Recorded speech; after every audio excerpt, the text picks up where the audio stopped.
De seel had nog een soort goudtinten, maar mat aast weer een giel-rede kleur krijgen. De seel in landhuis Harsta Staten in Hegebeintem wordt hersteld na ze er in de 19e eeuw uitzag. De zaal heeft niet meer helemaal de originele kleuren uit de tijd. En we willen graag de oude kleuren, eigenlijk van de periode 1840-1860, willen we terugbrengen. Omdat je dan het plaatje eigenlijk compleet hebt. Hè? Het hele interieur is teruggebracht naar de periode 1850 ongeveer. En dan is het toch ook wel heel mooi dat de kleuren van de zaal ook weer kloppen met die periode.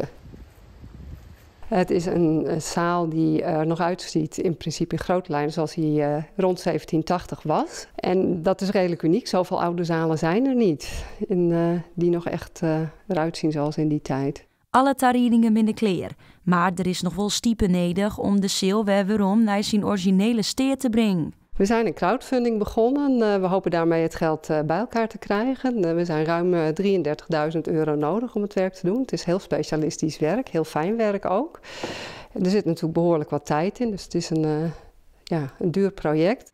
Deze simmer hoopt het Harsta Staten het yield bij in oor te krijgen. We hopen het eind van de zomer, begin het najaar rond te hebben en dan te kunnen beginnen met het project in het najaar.